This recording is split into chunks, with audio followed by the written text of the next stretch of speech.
Shalom saudaraku yang kekasih dalam Tuhan Yesus Kristus, selamat malam, salam sejahtera untuk kita semua, dimanapun saudara-saudara berada. Selamat datang kembali, di Renungan Kristen, malam hari ini. Kiranya damai dan sukacita oleh Roh Kudus, melimpah dalam hati, dan kehidupan saudara semua, dan semoga saudara semua, dalam keadaan sehat selalu. Sebelum kita mendengarkan renungan firman Tuhan, mari sama-sama kita berdoa. Bapa kami yang di sorga, Bapa yang baik dan penuh kasih sayang, Bapa di dalam nama Tuhan Yesus Kristus. Kami mengucap syukur Tuhan, oleh karena pertolongan-Mu di sepanjang hari ini, kami boleh dimampukan Tuhan, untuk melewati hari ini, melakukan tugas tanggung jawab kami, mengerjakan segala aktivitas kami, dengan pertolongan Tuhan. Terima kasih ya Tuhan, pada saat ini kami kembali akan merenungkan firman-Mu. Berbicaralah pada kami, urapi kami, jamah hati kami, supaya kami dapat mengerti, akan maksud firman-Mu. Terima kasih Tuhan, dalam nama Tuhan Yesus Kristus, kami berdoa. Amin. Saudaraku, ayat renungan kita pada malam hari ini, terdapat dalam kitab Yakobus pasal 1, ayat 2-8, yang berbunyi demikian. Saudara-saudaraku, anggaplah sebagai suatu kebahagiaan, apabila kamu jatuh ke dalam berbagai-bagai pencobaan, sebab kamu tahu, bahwa ujian terhadap imanmu itu menghasilkan ketekunan. Dan biarkanlah ketekunan itu, memperoleh buah yang matang, supaya kamu menjadi sempurna, dan utuh, dan tak kekurangan suatu apapun. Tetapi apabila di antara kamu ada yang kekurangan hikmat, hendaklah ia memintakannya kepada Allah, yang memberikan kepada semua orang dengan murah hati, dan dengan tidak membangkit-bangkit, maka hal itu akan diberikan kepadanya. Hendaklah ia memintanya dalam iman, dan sama sekali jangan bimbang, sebab orang yang bimbang, sama dengan gelombang laut, yang diombang-ambingkan kian kemari oleh angin. Orang yang demikian, janganlah mengira, bahwa ia akan menerima sesuatu dari Tuhan. Sebab orang yang mendua hati, tidak akan tenang dalam hidupnya. Saudaraku, hidup manusia, senantiasa penuh dengan pencobaan. Melalui pencobaan-pencobaan itulah, iman kita sebagai umat Tuhan diuji. Ketika kita sanggup melalui pencobaan tersebut, maka tingkat iman kita, akan semakin dekat kepada kesempurnaan. Pertumbuhan rohani kita akan semakin nyata, dan menuju kepada kedewasaan secara rohani. Banyak sekali tokoh-tokoh dalam Alkitab, yang menjalani ujian-ujian iman. Dari kisah di Perjanjian Lama, kita dapat belajar ujian iman, yang dialami oleh Yusuf. Selama hidupnya, Yusuf mengalami berbagai macam ujian, yang membawa dia kepada tingkat yang lebih tinggi lagi, ketika dia berhasil melaluinya. Berikut ini, ujian-ujian iman, yang dilalui oleh Yusuf. Yang pertama, jubah maha indah yang digunakan Yusuf, ditanggalkan oleh kakak-kakaknya. Yang kedua, Yusuf dilempar ke dalam sumur kosong. Yang ketiga, Yusuf dijual sebagai seorang budak. Yang keempat, Yusuf difitnah oleh istri Potifar. Yang kelima, Yusuf ditangkap dan dimasukkan ke dalam penjara. Yang keenam, Yusuf dilupakan oleh kepala juru minuman, yang telah diartikan mimpinya.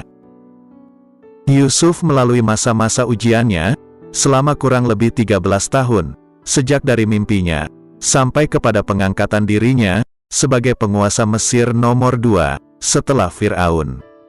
Setelah melalui 7 tahun masa kelimpahan di Mesir, dan memasuki 7 tahun masa kelaparan, barulah dia bertemu kembali dengan kakak-kakaknya, dan mimpinya pun digenapi pada saat itu juga.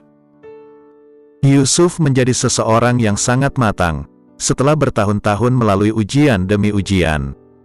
Setiap ujian dijalaninya dengan ketekunan, tekun melakukan firman Tuhan. Itulah kekuatan yang membawa Yusuf kepada kesempurnaan iman, dan kedewasaan secara rohani. Ketika dia lulus dalam satu ujian iman, maka tingkat kerohaniannya bertambah. Ujian demi ujian yang dilalui, membuat Yusuf semakin dekat kepada Tuhan, dan Tuhan pun memberikan kepercayaan yang lebih besar lagi, setiap kali Yusuf lulus dalam ujian imannya. Demikian juga kita, sebagai umat Tuhan, juga mengalami ujian-ujian yang sama. Tuhan ingin membawa umatnya kepada kesempurnaan. Perlu diingat, bahwa semakin tinggi tingkat kerohanian seseorang, maka semakin berat ujian yang akan dihadapinya. Seorang anak SMP akan menjalani ujian yang lebih berat dibanding dengan tingkat SD. Seorang anak SMA akan menjalani ujian yang lebih berat lagi dibanding dengan tingkat SMP. Pada saat kuliah pun, ujiannya akan jauh lebih berat dibanding saat masih SMA. Ujian-ujian yang dialami juga akan memberikan tekanan yang semakin berat dan keadaan yang tidak nyaman bagi setiap pesertanya. Tetapi ketika lulus dari ujian tersebut, maka setiap siswa akan merasakan sukacita dan kelepasan yang luar biasa. Dan mereka akan naik kepada tingkat yang lebih tinggi dibanding sebelumnya.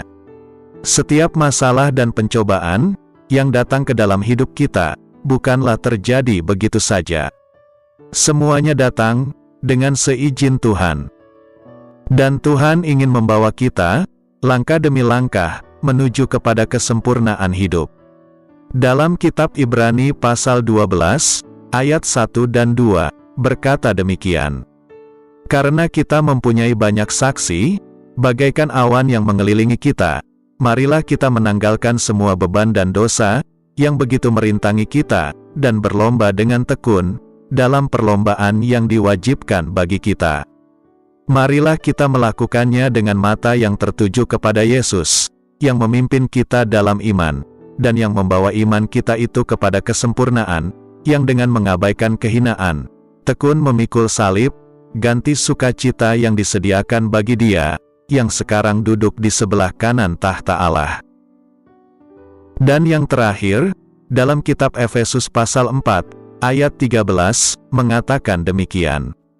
Sampai kita semua telah mencapai kesatuan iman, dan pengetahuan yang benar tentang anak Allah, kedewasaan penuh, dan tingkat pertumbuhan, yang sesuai dengan kepenuhan Kristus. Saudaraku, ujian pencobaan yang kita alami, akan membawa kita kepada level iman yang lebih tinggi, ketika kita dapat melewatinya. Kekuatan untuk menghadapi setiap ujian pencobaan, hanya kita dapatkan di dalam Tuhan Yesus Kristus. Berbahagialah orang yang mendengarkan, dan yang melakukan firman Tuhan. Amin. Tuhan Yesus memberkati. Demikianlah renungan firman Tuhan pada malam hari ini. Semoga menjadi berkat bagi kita semua. Dan untuk menutup renungan pada malam ini, mari kita berdoa. Bapa kami yang di surga, Bapa dalam nama Tuhan Yesus Kristus, kami bersyukur atas pertolongan-Mu, penyertaan-Mu, juga atas berkat-Mu. Kami berbahagia dan bersyukur atas kebaikan Tuhan dalam hidup kami. Terima kasih buat penyertaan Tuhan di sepanjang hari yang telah kami lewati, hingga pada malam hari ini.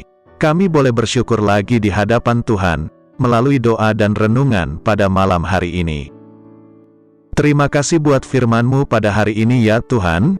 Kami mau selalu belajar dan terus belajar tentang firman-Mu. Firman-Mu yang menguatkan dan meneguhkan iman kami. Firman-Mu yang mengubahkan hidup kami. Kami mau melakukan firman-Mu ya Tuhan di sepanjang hidup kami, agar kami tetap kuat berjalan bersama dengan Engkau. Terima kasih ya Tuhan, buat kesempatan hidup yang masih Engkau berikan. Kami mau pakai untuk hormat dan kemuliaan nama-Mu.